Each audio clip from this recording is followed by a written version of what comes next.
This is the Neewer FL10 Gobo flashlight, and for $49, I'm going to show you how I use it to completely transform the look of my YouTube background.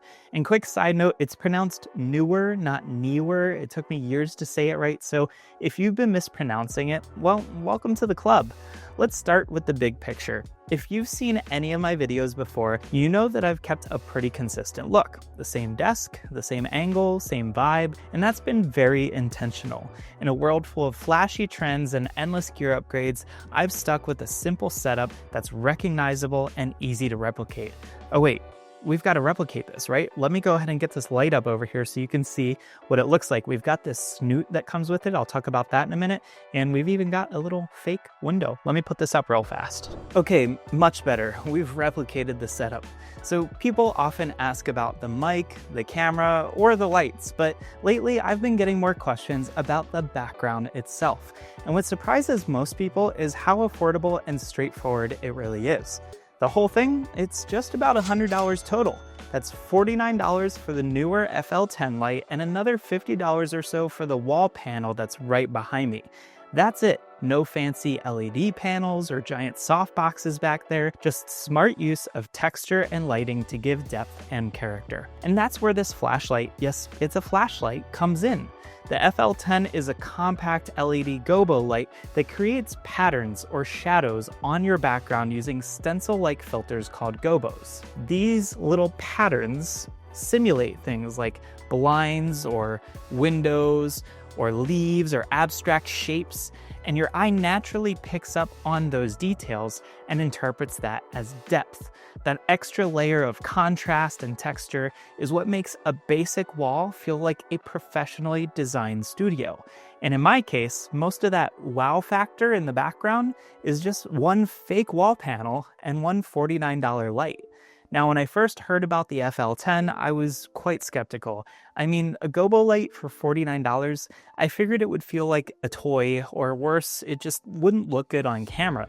But as soon as I unboxed it, I was pleasantly surprised. The body is made of aluminum alloy, not a cheap plastic. It feels solid in the hand and weighs less than a pound. That makes it sturdy, but still easy to mount just about anywhere.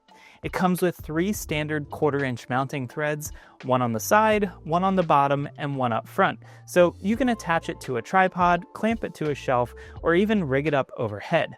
I've mounted it to a light stand since that's what I have available. Inside, you've got your 4 LEDs, warm white, orange yellow, ice blue, and red.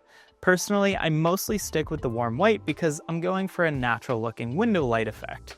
The warm white has a CRI rating of 95+ and a TLCI of 96+, which basically means that you're getting a really accurate color without weird tints or green shifts.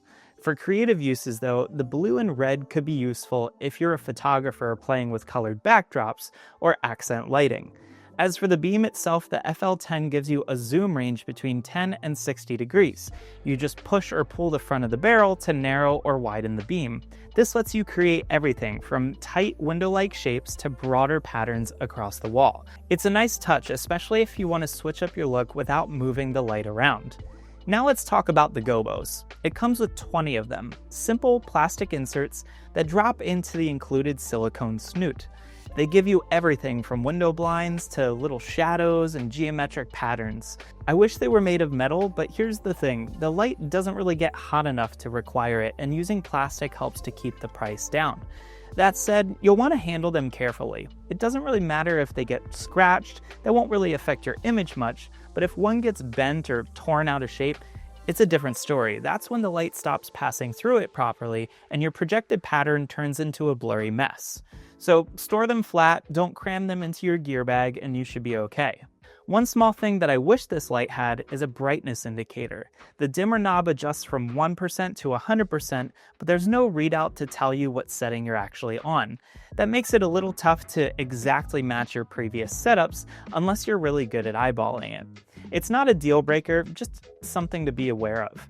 Power-wise, the FL10 runs on a built-in 7500 mAh lithium battery. It lasts for up to 3 hours at full brightness and recharges in about 4.5 hours using an included USB-C cable. And yes, it does charge while it's in use, which is a huge thing for longer recording sessions. There's a smart battery indicator light that changes color based on charge level. Green means that you're good, red means that you're getting low, and flashing red means that you're almost out of juice. Simple but effective. So how do I use this thing? In my studio, I've got a slat wall panel from Home Depot. The brand is called Yucatex, and it costs about $50. I lean it against a shelf and mount the FL10 off to the side on a light stand, aiming one of the window gobos at the panel. It creates the illusion of a soft window reflection, even when I'm filming late at night like tonight. That gobo pattern adds just enough realism to make my background look like it has actual daylight, even if it's pitch black outside. Here's the thing, this light, it's not a key light. It's also not a fill light. At 10 watts, it's not powerful enough to light a subject, but that's not what it's for. It's an accent light, and it's fantastic at that one job, adding texture and dimension to your frame. If you're a YouTuber, podcaster, or videographer working in a tight space, this is one of the smartest tools that you can add to your kit. You can mount it just about anywhere, run it for hours, and throw a pattern on the wall to instantly upgrade the look of your background. So would I recommend it? Absolutely, as long as you understand what it's for. It's not flashy, it's not bright, but it does exactly what it promises, and it's now a part of my studio lighting setup. If you want to grab one, I've dropped a link in the description down below, and yes, it's an affiliate link which helps support the channel at no extra cost to you. Thanks for watching, and I'll see you in the next one.